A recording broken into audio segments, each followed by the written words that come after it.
ये मैं एक्टिविटी दूंगा, अभी जाए नहीं स्टूडेंट। मेरी लास्ट क्लास में भी अटेंडेंस लगवाई थी मैंने, लेकिन मेरे पास एब्सेंट शो हो रही है। मेरी दो सेम डे में बताया करो ना, मैंने कितनी दफ़ा ग्रुप पे ही बात बोली है। ये तो 5 मिनट में इधर अपडेट हो जाती है, देर थोड़ी लगती लेकिन है आपने तो इसमें। पेपर पे ली थी ना? पेपर पे भी ली थी, लेकिन उसी वक्त मैंने लगा दी। 5 मिनट में यहीं बैठ के लगा के मैं गया हूँ। सर आप चले गए थे उस दिन। मैं लगा के गया हूँ, मुझे याद है। अच्छा खैर मेरी ना प्रीवियस उसमें ना पाकिस्तान स्टडीज़ की, मतलब मेरी 2 एब्सेंट तो हैं, लेकिन आपने 4 कर दिया। सेम डे में देख के बताया करो, क्योंकि बाद में ये लोग ना ठीक नहीं कर रहे हैं, अब मसले कर रहे हैं बहुत। तो सर एक तो ठीक करना था, कभी मुझे ज़रूरत पड़ गई तो फिर मैं एंड में सही कर लेंगे, कोई मसला नहीं। हाँ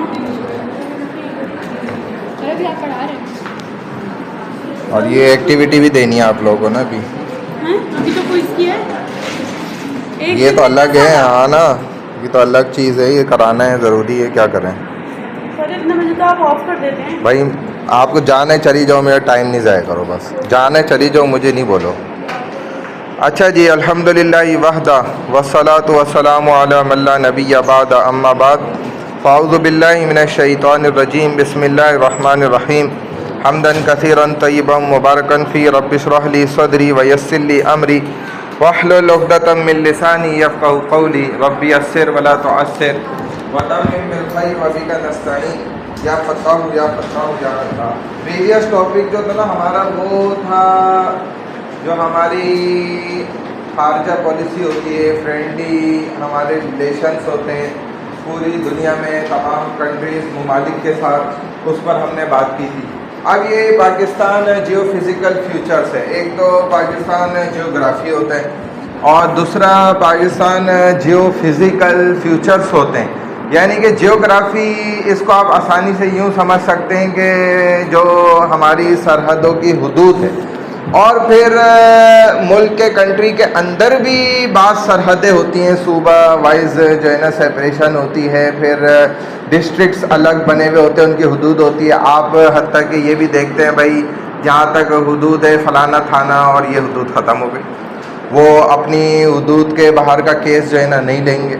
तो इस तरीके से जो फिर इसी एतबार से देखा जाए पाकिस्तान की जो बाउंड्रीज़ हैं, उन्हीं बाउंड्रीज़ के एतबार से भी हम किन मकसद फ़वाइद का जो है ना फ़वाइद को हासिल कर सकते हैं, बेनिफिट्स उठा सकते हैं अपनी लोकेशन वाइज भी। हमारे पाकिस्तान की जो लोकेशन होती है, जो इसकी यूँ समझ लें पाकिस्तान को तो अल्लाह ने ये बड़ी नेमत दी है कि ये लंबाई के अंदर माशाल्लाह से बहुत तवील हमारे पास जो है ना रकबा मौजूद है पाकिस्तान के पास, और चौड़ाई के अंदर आप इसको देखेंगे तो उस कदर नहीं है। तो ये भी किसी कंट्री मुल्क की स्ट्रेटजी को लेकर खुसूसन जियो फिज़िकल को ये बहुत इम्पोर्टेंट पॉइंट होता है, जिसकी वजह से कुदरत ज़्यादा जो है ना फिर आपके मुल्क का साथ दे रही होती। इस लंबाई से ही ये बात अंदाज़ा हो जाती है कि गोया के पाकिस्तान के पास दुनिया के अंदर मौजूद जितनी भी नेमतें हैं वो सब इसको मुयस्सर हैं, इसको हासिल है, ये फ़ायदा हासिल होता है। ये पाकिस्तान की जो आप लंबाई देखेंगे ना, पूरी दुनिया के नक्शे को उठा के आप देख लें, उसके अंदर आपको पाकिस्तान के अलावा कोई मुल्क नहीं मिलेगा ऐसा कि जिसकी माशाल्लाह लेंथ वाइज जो है ना वो इस कदर माशाल्लाह से लंबा हो, और फिर चौड़ाई अपनी जगह। तो अल्हम्दुलिल्लाह ये अल्लाह ने एक कुदरती जो है ना बाउंड्रीज समझ लें कि पाकिस्तान की अल्लाह ने खुद ही खींची और हमें ऐसी नेमत मिली, ठीक है ना। हर चीज़ इस मुल्क के अंदर जो है ना मौजूद है, दुनिया के अंदर होती है, और आप नहीं कह सकते कि वो पाकिस्तान में नहीं है। हर नेमत मौजूद है, हालांकि कितने ममालिक दुनिया के ऐसे हैं उनके पास बहुत सी नेमतें नहीं हैं। अगर सर्दी है तो बस बर्फ़बारी, गर्मी उसको तरसते हैं, धूप ही धूप है, दिन ही दिन निकला हुआ है तो रात ही नहीं, तो बड़े यानी के सहराएँ हैं तो जी पहाड़ी नहीं है, पहाड़ हैं तो देवसानी प्लेन जो होता है वही नहीं है उनके पास, सुथरी और सीधी ज़मीन हमवार जिस पर वो खेती बाड़ी और इस तरीके से सारे काम कर सकते हैं।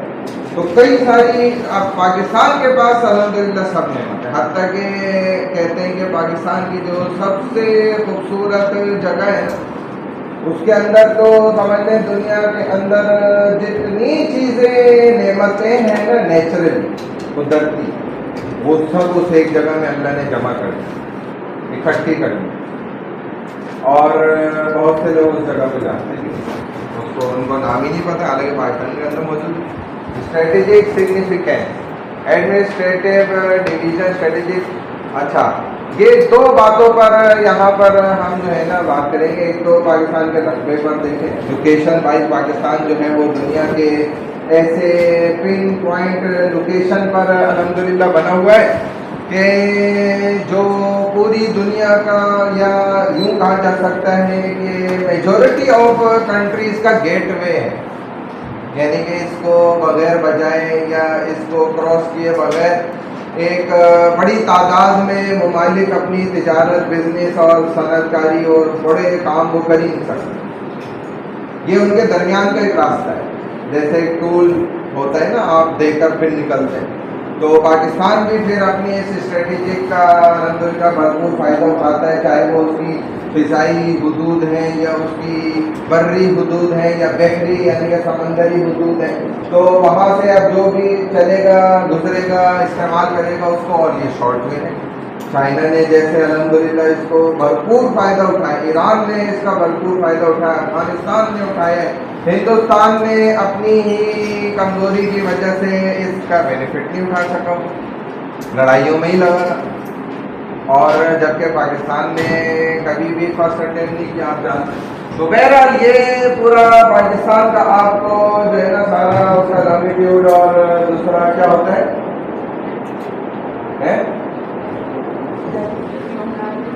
एटीट्यूड और लॉन्गिट्यूड होता है, लैटिट्यूड। हाँ, एटीट्यूड तो अलग चीज़ हो जाती है। तो बहरहाल ये टोटल जो है ना वो 7,96,000 किलोमीटर वाइज ये पूरा रकबा अल्हम्दुलिल्लाह पाकिस्तान के पास मौजूद है। The area occupied by Pakistan is slightly less than twice the size of the state of California, उसका दुगना। Towards north, apart from the state of Kashmir is China, it shares 400 kilometre long border जो उसके साथ हमारा जुड़ा हुआ है, इतना लंबा। Towards north Pakistan has no border but a narrow strip as वो पगडंडी है, यूँ समझ लें, जो ताजिस्तान के साथ जोड़ देती है। Towards east Punjab Rajasthan border, towards west Afghanistan Durand line कहलाती है 2250 kilometre, towards south Arabian and Indian sea the coast line is 1046 kilometre, 650 mile. Mile चूँकि मील उसको उर्दू में कहते हैं और मील जो होता है वो ज़्यादा बड़ा होता है किलोमीटर के मुकाबले, तो इसीलिए 650 मील जो है वो 1046 किलोमीटर बन जाता है। पाकिस्तान कैपिटल सिटी आप जानते हैं इस्लामाबाद, पहले कराची था और हक तो बहरहाल गौर किया जाए तो कराची का ही बनता है, क्योंकि हर मुल्क का वो जगह वो प्लेस कि जिधर से आपका सनतकारी और तिजारतकारी और इसी तरीके से आपका सारा बिजनेस पे रीढ़ की हड्डी होना चाहिए वो सिटी आपका, तो वो कराची, क्योंकि इधर पोर्ट भी मौजूद है, पानी के ज़रिए से आना जाना आसान है और बिज़नेस करना इधर से उसके ज़्यादा मौक़े हैं। लेकिन चूँकि चंद देखा जाए ऑफिशियली बुनियादों पर और भी दूसरी, तो उस वजह से इस्लामाबाद को कैपिटल बनाए। बहरहाल जब आप इसको पूरा आइडेंटिफाई करेंगे, इस पूरे पाकिस्तान का इस नक्शे से भी आप मैप से भी सर्वे करेंगे ना, तो बहुत चीज़ें आपके सामने खुल जाएंगी कि अल्लाह ताला ने शायद ही आपको ढूंढने से भी ऐसी कोई एक चीज़ ना मिलेगी कि जो पाकिस्तान में मौजूद है, हम जैसे मौजूद है अल्हम्दुलिल्लाह। Geo strategy, this term was first introduced by Frederick L Schuman. इन्होंने ये जो है ना दरियाफ्त की कि ये क्या चीज़ होती है जियो स्ट्रेटेजी, यानी कि एक तो होता है ना कि आपके पास एक फॉर एग्जांपल रकबा है, यानी कि कवर्ड एरिया है और वो है फॉर एग्जांपल मिसाल के तौर पर 80 स्क्वायर यार्ड, 80 गज का आपके पास प्लॉट है। अब एक होता है जी किसी अनाड़ी ने उस पर घर बना लिया, और एक होता है कि जी बड़ी स्ट्रेटेजी वाइज आपने, मैंने खुद अभी देखा 80 गज पे एक घर ऐसा आलीशान बना हुआ जी, क्या कीमत है 9 करोड़, क्या कीमत है भाई, प्राइस 9 करोड़ पाकिस्तानी, बताओ 80 गज पे बनाया हुआ उसने, लेकिन बनाया हुआ ऐसा है वाकई ये सारे डिफेंस के बंगले उसके सामने ज़ीरो है, ऐसा उसने माशाल्लाह बनाया हुआ VIP के सामने। उसी के अंदर उसने स्विमिंग पूल भी बनाया हुआ है, गाड़ी की पार्किंग बनाई, अजीब, यानी कि बंदा दंग रह जाता है यार ये क्या बना दिया आपने, इतनी सी जगह में बंकर बना दिए अंदर और पता नहीं क्या क्या, अल्लाह माफ़ करे। तो यही होता है कि अब हमारे पास ज़मीन तो बड़ी है, लेकिन हमने जो उसकी वाकई असल कीमत होती है और उसकी स्ट्रेटजीज़ होती हैं, उसके एतबार से अगर उसको इस्तेमाल कर लें, जैसा कि चाइना ने देखे अपने मुल्क को कैसा इस्तेमाल किया, कोई एक ज़र्रा बराबर जगह लैंड ऐसा नहीं है जो उन्होंने फजूल छोड़ दिया, कोई जगह है तो उधर उन्होंने ऐसी प्लेटें लगाई हुई हैं जिसकी इंतहा कोई नहीं, खरबों की तादाद। बिजली तो समझो कि उनके यहाँ फ्री है, वो तो 10 मुल्कों को बिजली फ्री देते हैं, बिजली तो मसला ही कोई नहीं उनके। पाकिस्तान पूरे को 300 रुपये अनलिमिटेड यूनिट्स, यानी पैकेज आपने लगा दिया, 300 रुपये डाल दिए, तो झोपड़पट्टी में मैं समझता हूँ लोग AC लगा के बैठ जाएंगे इंशाल्लाह। क्या ख्याल, इनका भी AC हो सकता है सही हो जाए ये तो हंस भी लेना चाहिए बंदे को, कोई बात नहीं है, कोई टैक्स नहीं लगता भाई हंसने पे। पाकिस्तान में अभी तक कोई टैक्स नहीं है, हंसना क्या है, फ्री है। कहीं ऐसा वक्त ना आ जाए आपके हंसने पर भी टैक्स लगने लग जाए, तो अभी हंसना तो बनता था ये समझ रहे कहीं हंसने में भी टैक्स ना हो ना, वो हमसे टैक्स ना चार्ज कर लें जैसे आप देखें माशाल्लाह जो है धूप पर भी टैक्स लगती है। क्यों भाई, क्यों परेशान हो, क्या परेशानी है? खैर खैरियत है, इतना बड़ा मुल्क देखो अल्लाह ताला ने आपको अता की है, लेकिन सही माना में हम उसको ना इस्तेमाल नहीं कर पा रहे। जैसे मैं बता रहा हूँ ना 80 गज घर, एक तो ये बेकार स्टाइल में अनाड़ी बंदे ने बना दिया, और एक देखो उसने कैसा बना के खड़ा कर दिया भाई। 3 फैमिलियाँ उसमें सरवाइव कर सकती हैं, आराम से ज़िंदगी बसर कर सकती हैं 3 फैमिलियाँ। ऐसे तो इधर डिफेंस में 1000 गज के घर नहीं बने हुए, एक फैमिली रह ले बड़ी बात वो उसमें भी पड्डे होते हैं तो बहरहाल अब यही सारा प्लानिंग करना और इन तमाम चीज़ों को सीखना समझना, यही जियो स्ट्रेटेजी है। बहुत आसान है, इसको आइडेंटिफाई भी जो है ना इस बंदे ने किया है। बहरहाल strategic geography is concern with the control of और access to spatial areas that have an impact on the security and prosperity of nation. Spatial areas that concern strategic geography change with human needs and development. इंसानी जो फितरत होती है, nature होती है ना, उसके हिसाब से वो जैसे अपने होम लैंड को, घर को जो है ना अपनी तबीयत के मुताबिक एक है कि बनाए, और एक है कि जो मतलब कुदरत चाहती है उसके मुताबिक बनाए। दो बातें होती हैं ना, तो कुदरत के एतबार से उसको ढालना ये ज़्यादा अक्लमंदी के करीब होती है। इसको यूँ कहा जाता है तज़ीविराती जोग्राफिया पाकिस्तान। ये जो हम बात कर रहे हैं ना स्ट्रेटेजिक जियोग्राफी की, तो इसका होता है मामला इस तरह के भाई हर उस इलाके को वहाँ के कुदरती वसाइल के एतबार से कंट्रोल किया जाए, कुदरत के ख़िलाफ़, नेचर के आप अपोजिट ना जाएं। ये तो वाकई हमारा दीन इस्लाम मज़हब भी यही कहता है, और दुनिया के कायदे कानून भी यही समझाते हैं कि जो भी इलाका अल्लाह ने जिस एतबार से बनाया है ना उसको तब्दील करना। जैसे आप सुनते रहते हैं कि जी जंगल में मंगल, और शहर के अंदर जी ऐसा वो आइकॉन बनाए जा रहे हैं या शहर बनाए जा रहे हैं जिधर जी पूरी दुनिया के अमीर तरीन लोग और अयाशियाँ और ये और वो फलाना ढिमकाना, ये सब गलत, मुनासिब नहीं। फिर एक वक्त आया जैसे सऊदी अरब में भी आप देखें तो वहाँ पे कहा गया जी तेल ही तेल है, तो कितना तेल है भाई, एक वक्त आएगा 2050 होगा या पता नहीं 40 होगा तो तेल सारा ख़त्म हो जाएगा। फिर आपकी जो है ना मईशत किस पर खड़ी होगी। तो वो अभी ख़त्म क्या होना था कि जी 2000 अभी शुरू नहीं हुआ और पता चला जी ये तो जो रेत है ना वो तो जी बहुत अच्छे दामों में बिकती है, बताएं। और चाइना को बड़ी ज़रूरत है रेत की, चूँकि वहाँ नहीं है। और भी ऐसी कंट्रीज़ हैं वो रेत मट्टी यानी कि उनके लिए सोना है। और ऐसे तो आप मैंने बचपन में देखा था, कम उम्र का था, तो पता नहीं वाटर वर्ल्ड करके कोई फ़िल्म थी, उसमें जो बंदा कहीं से थोड़ी सी रेत ले आए तो वो जी बड़ी कीमती समझी जाती, पानी पानी था पूरी दुनिया में। ये बचपन की बात मैं बता रहा हूँ, अब तो मैं फिल्में नहीं देखता, ना मुझे पता है कोई। तो वो जिसके हाथ में मतलब थोड़ा सा भी रेत होती थी ना, तो बड़ा जो है ना उसको माशाल्लाह समझा जाता था कि भाई ये तो बहुत बड़ी नेमत इसको हासिल है।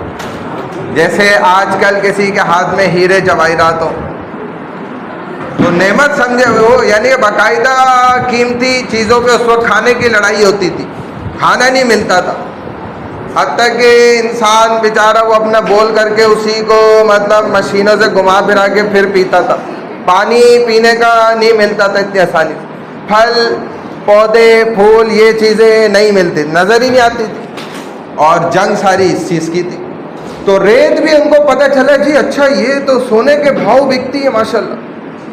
अभी उन्होंने यानी कि सौदा किया था, ये 2000 की बात है, पता नहीं कितने खरबों डॉलर का एक रेगिस्तान के हिस्से का सिर्फ, जो चंद किलोमीटर पे कवर्ड एरिया था उसका सिर्फ बस वो उन्होंने देखो बेच के, रेत बेच के, और फिर क्या करा, जब रेत सारी साफ़ हो गई नीचे ज़मीन आ गई, अब खेती बाड़ी करो भाई, इधर से अलग कमाइयाँ देखो माशाल्लाह से।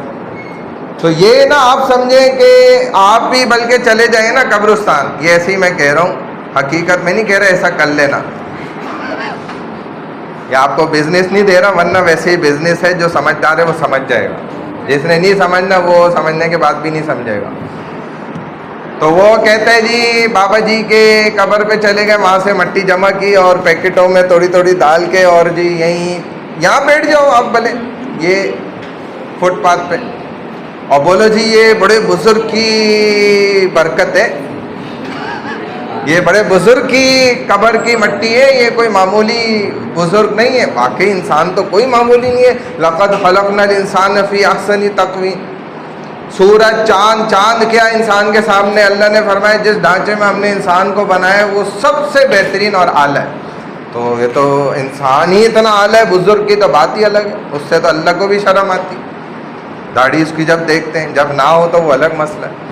तो वो कहते हैं भाई ये तो बड़े बुजुर्ग की कब्र की मट्टी है, बरकत वाली, आप जाएं जिधर बरकत नहीं हो रही, जिधर जो मसला है घर में, कारोबार में, इधर उधर गाड़ी में मसले, उधर डाल दो बस। 100 रुपये, 200 रुपये, 300 रुपये, यकीन करें या आपकी इतनी अच्छी दिहाड़ी लग जाएगी। इधर इतने माशाल्लाह लोग तो इंतज़ार में बैठे हैं कि बुज़ुर्गों की हमें निशानियाँ ही मिल जाए किसी तरह। बहरहाल तो ये आप ना समझे, जो कहते हैं ना पाकिस्तान की मट्टी सोना, मेरी मट्टी क्या है, सोना है, तो वो ऐसे नहीं कहते, उसके पीछे बड़ी स्ट्रेटजीज होती हैं, तब वो जो है ना ये बात कर रहे हो। Pakistan Asia has much geographical important because of its strategic location, जो मैंने आपको बताया। Firstly Pakistan has all futures of nature like sea, desert, mountain, rivers, कोई ऐसी चीज़ नहीं आप नाम ले सकते इंशाल्लाह। Secondly in this region there are 4 season, और किसी के मुताबिक तो 12 महीने सुने कि मौसम भी है माशाल्लाह। पाकिस्तान शेयर्स नहीं पता 12 मौसम शेयर्स इट्स बॉर्डर्स, वो ऐसे ही होंगे, हो सकता है कि जैसे 4 हैं तो चारों के 3-3 अलग कर लो, एक हो सकता है हल्की ठंड और एक हो सकता है दरमियानी ठंड और एक ज़्यादा ठंड, एक हल्की गर्मी, दरमियानी गर्मी और तेज़ गर्मी। हल्की, हाँ, हल्की बहार, दरमियानी बहार और तेज़ बहार, जो समझने वाले वो समझ गए। बहरहाल Pakistan shares its border with very prominent countries in the world like India, China, Afghanistan and Iran.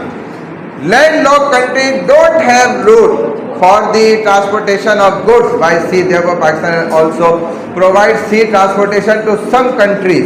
इसका भी जो है ना पैसे लिए जाते हैं, पाकिस्तान यहाँ से भी अल्हम्दुलिल्लाह कमाता है।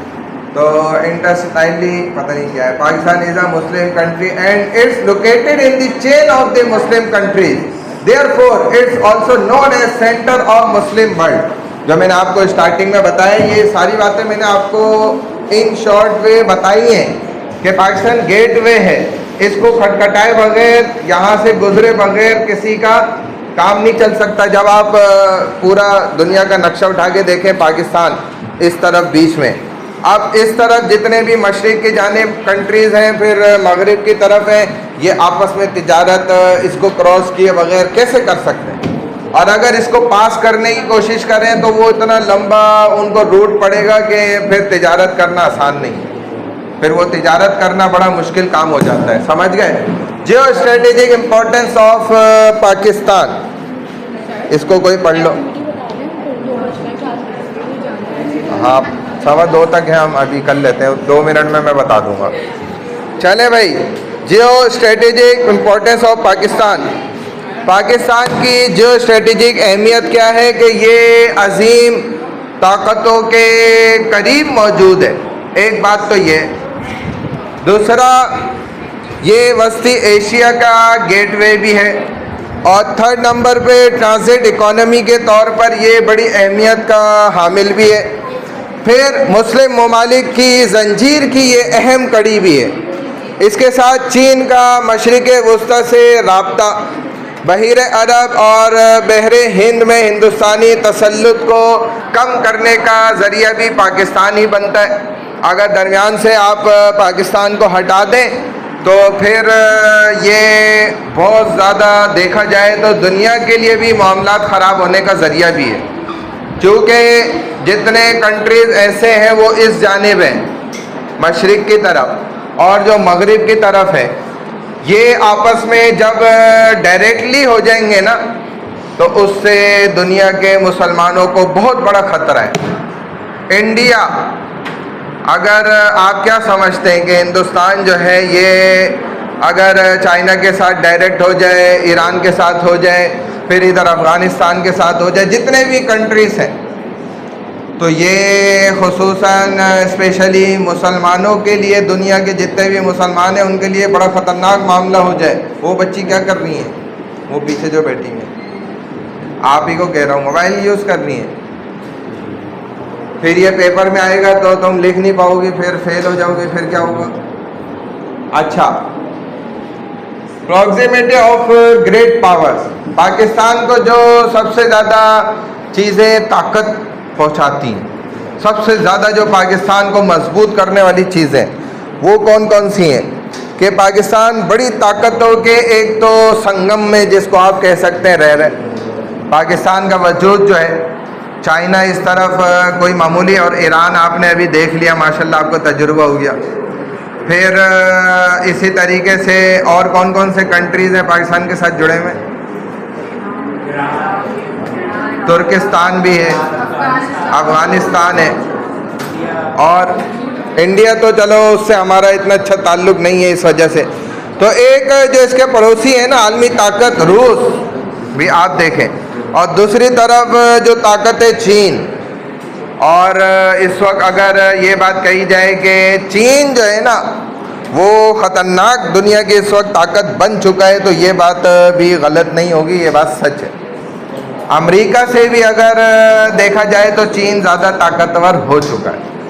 अगरचे अमेरिका इस बात को अभी तस्लीम नहीं कर रहा, लेकिन जब वक्त आ जाता है तो फिर मानना पड़ जाता है, तस्लीम करना पड़ जाता है। जैसे लोग ये समझते थे जी पाकिस्तान तो बस टाइम पास कर रहा है, लेकिन भारत जो है ना वो माशाल्लाह से बड़ी मेहनत कर रहा है अपनी स्ट्रेटजीज़ पर। और लेकिन जब आपने इन एक्शन देख लिया माशाल्लाह तो बुनियानुम मरसूस औदा से दूर था, पता नहीं क्या था। तो दुनिया ने फिर इन चीज़ों को देख लिया और उनके सामने ये सारी चीज़ें क्या हो गई, बिल्कुल साबित हो गई। और इसी तरह ही जो दुनिया की ताकतवर तरीन कौमें होती हैं वो ऐसे ही उभरती हैं, इसी तरह दुनिया के नक्शे पे ना सामने आ जाती हैं, वो ज़्यादा वक्त नहीं लगता। बहरहाल तो पाकिस्तान का एक तो ये पॉइंट है कि ये चूँकि ताकतवर कंट्रीज़ के दरमियान में मौजूद है, और मैंने बता दिया रूस और चीन जो है इसके करीबी। आलमी ताकतों के दरमियान कोई भी इत्तेहाद इसकी अहमियत को बढ़ाता है। अब जो गुज़िश्ता दिनों में जो हालात पेश आए तो आपने उसमें देखा भी ये बात कि पाकिस्तान के दुनिया के अंदर, हत्ता कि आप देखें तो रशिया जो है पाकिस्तान के हक़ में खड़ा हो गया, ईरान भी बहुत हद तक ज़्यादा, और चीन तो पहले से था ही था।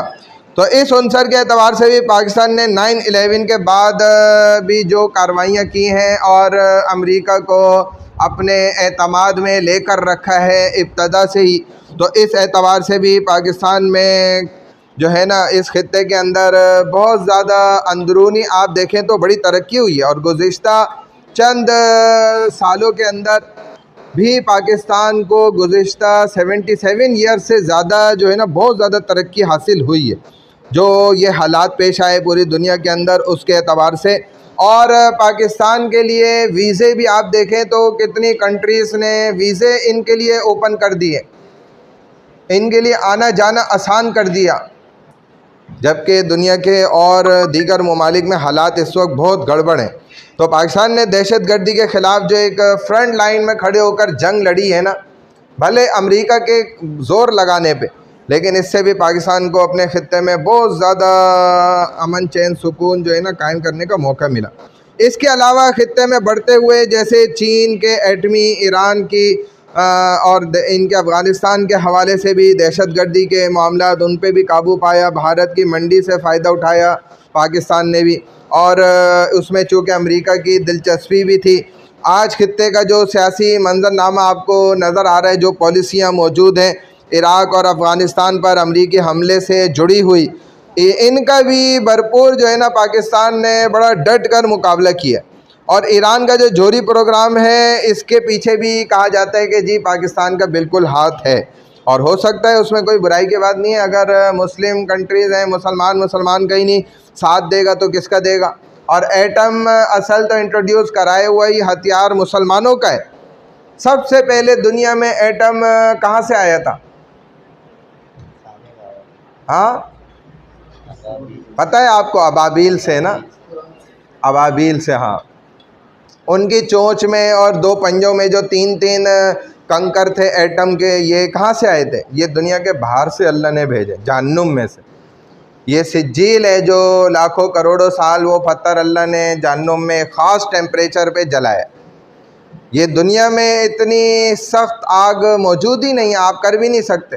सबसे बड़ी आग जो लगाई गई थी वो नमरूद ने लगाई थी इनको इब्राहिम अलैहिस्सलाम को जलाने के लिए। उससे बड़ी आग दुनिया में आज तक, उसकी भी हीट जो है जहन्नुम की आग के आगे कुछ भी नहीं। जहन्नुम की जो आप वो मतलब हमारे पास पैमाना ही नहीं है कि उसकी हम गरमाइश को नाप सकें। जहन्नुम की तो ऐसी ख़तरनाक आग है। तो बहरहाल उस आग के अंदर अल्लाह ने उस पत्थर को जलाए जो सिज्जील का पत्थर है, सूरह फील में उसका जिक्र भी है। तो ये तो मुसलमानों की जो है इजादात है। हम मुसलमानों को मना कर रहे हैं कि इसको जो है ना नहीं तैयार करो, इस पर काम नहीं करो, ऐसा कैसे हो सकता है। तो इन चीज़ों के एतबार से अगर आप देखेंगे तो पाकिस्तान ने बहुत ज़्यादा सख्त जंग जो है ना दहशतगर्दी के ख़िलाफ़ लड़ी भी है और पाकिस्तान जीता भी है। फिर दूसरा पॉइंट ये भी है कि पाकिस्तान एक gateway to central Asia oil and energy game है और हो सकता है थोड़े अरसे में ये गेम भी जो है ना ख़त्म हो जाए और दूसरे किस्म की ताकतें जो है ना वो उभर के सामने आ जाएं। चलो भाई यहीं तक रखो इसको।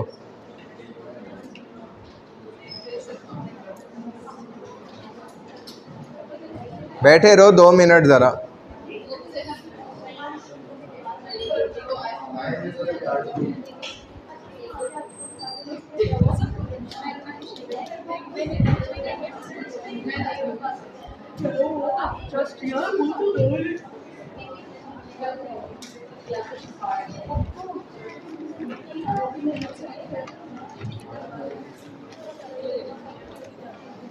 CR को जमा करा देते हैं ना।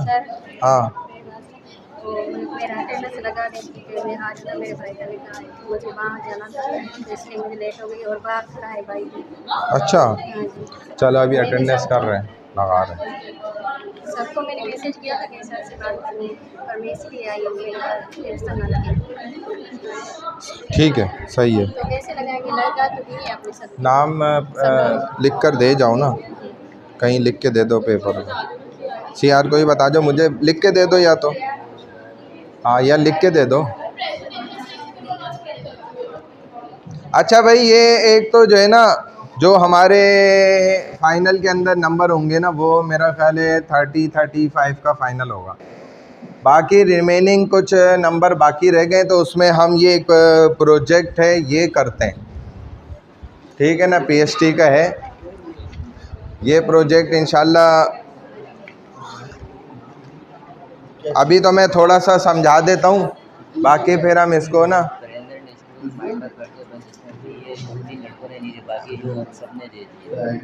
जो रह गए ना उनको फिर हम ज़ाहिर है फिर हाँ जो रह गए ना उनके मार्क्स वहाँ तो देखो ज़ीरो हो जाएंगे, लेकिन ये अब एक लास्ट हमारा प्रोजेक्ट एक्टिविटी है ये, इसमें मैं देखूँगा उधर, हाँ उधर ज़ीरो हो जाएंगे।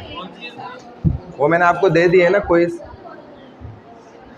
ये जो है ना हमारा, सुन लें स्टूडेंट्स, मैं बता दूं, मोबाइल छोड़ दें, अभी मोबाइल छोड़ दें भाई। ये देखो हमारे तकरीबन स्ट्रेंथ मेरा ख्याल है 45 से 50 कुछ ऐसे स्टूडेंट्स हैं ना।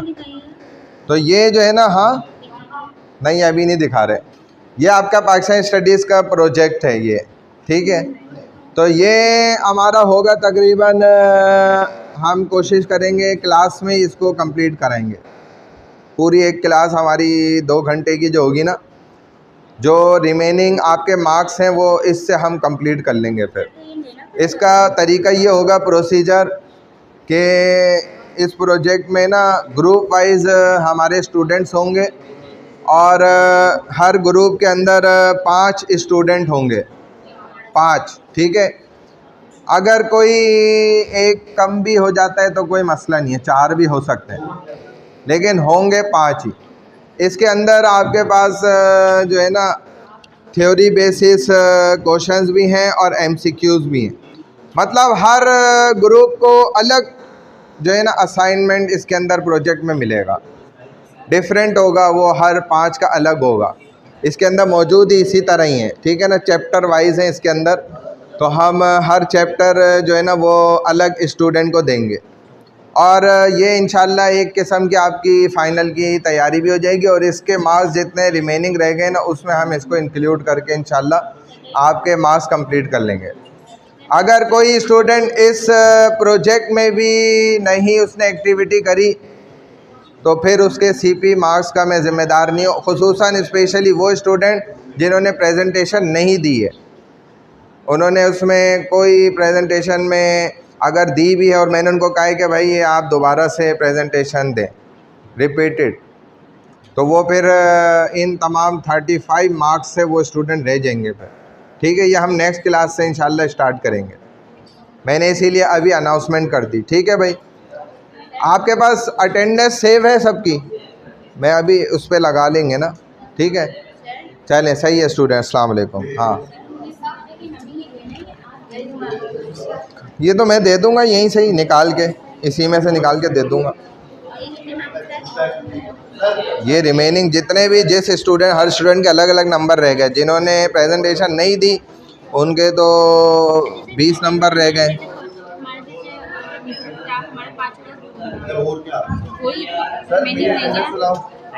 ये इनका लिख लो, नाम कहाँ है, नाम ला लो, नाम लिखो। ये क्या सर है क्या? अच्छा, अभी मैं लगाता हूँ ना उसमें, सर लगाएंगे। अभी जब मैं सेव करूँगा तो फिर। क्या बोला है? आपका नाम क्या है? शहराज भाई। भाई सीआरए सर ये बोल रहा है, मेरी बात सुने, आपने क्या बोला? अटेंडेंस सेव नहीं हुई। अभी अटेंडेंस सेव नहीं हुई ना, मैंने कहा अटेंडेंस नाम ले लो, अब बोले अटेंडेंस सेव हो गई। इनके पास सेव हो गई है, मेरे पास मेरा भी लिख लेना नाम जब सर बोले। इनका नाम भी नोट कर लें, नोट करो, लिख कर दो ना, तुमने लिख कर दे दिया। क्या है नाम, रोल नंबर लिखा है? ये इनका भी ले लो क्विज।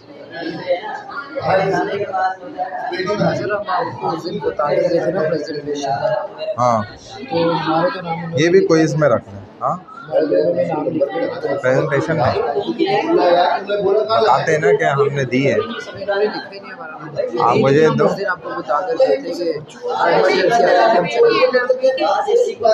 लिख कर दो ना, बस सही। सभा का भी लगा लो, सभा का भी।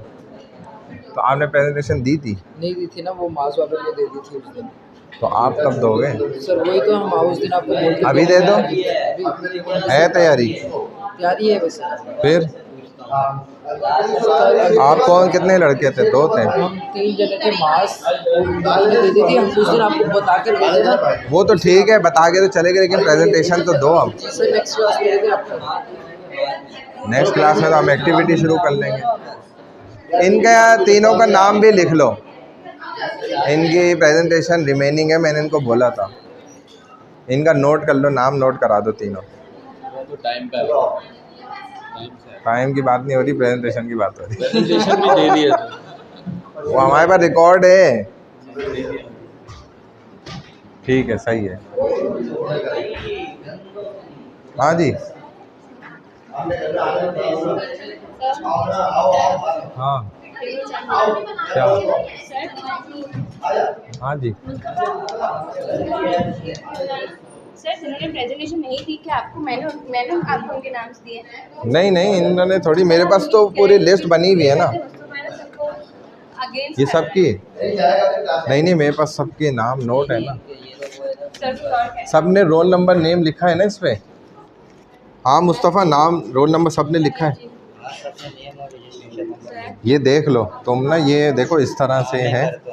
ये तुम्हें आज ही समझाना था, वो आए भी थे हमारे डॉक्टर साहब, ये लेकर आए बेचारे, क्लास शुरू होने से पहले आए, 11:30 बजे।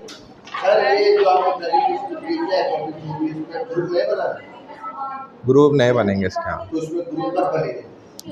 अभी हम अनाउंसमेंट करते हैं, अभी व्हाट्सएप ग्रुप पर। सर वो अनलॉक ग्रुप पर करेंगे ना, अभी मैंने समझा दिया ना सबको। हाँ, आप अपनी मर्जी से खुद बनाएं ग्रुप, इसमें हमें कोई वो नहीं है। चेंज कर लें, हमें कोई। हाँ मैंने बोल तो दिया। हाँ, इन्होंने मुझे भी बताया, मेरे पास पूरी लिस्ट है। एक सेकंड, बीच में नहीं बोला। हाँ। सर हानिया उसने बोला, रुक जा। अच्छा, एक सेकंड, हाँ। बीच में नहीं बोला। मरियम और सबाब उसने बोला, प्रिंसिपल ने हानिया को बोला। अच्छा, बोला ना कि मैंने सर बना दूंगी। किसने बोला था पता है? नहीं उसको भी नहीं पता है, वो तो मेरे पास रिकॉर्ड है सारा, छोड़ दो बस। ये ऐसी चीज़ें नहीं है, छोड़ो इनको। जूनियर्स में फंस गया खुदा की कसम, अल्लाह की बना। अल्लाह खैर करेगा बस, इसको देख के समझ लो ज़रा। तो इसमें देखो चैप्टर वाइज है मुस्तफ़ा, इसमें चैप्टर वाइज है। हाँ बोलो बोलो, हाँ तुम क्या कह रही थी? अच्छा, तो वो मार्क्स मुझे मिले नहीं है, तो सर नेक्स्ट वीक अच्छा अच्छा अच्छा, फिर कब दे सकती हैं आप? तो वो पता नहीं, मैं उसके बाद आएंगी तो बात वो कंफर्म नहीं है। अभी 3-4 हफ्ते तो हैं। हाँ अभी 3 है वीक। हाँ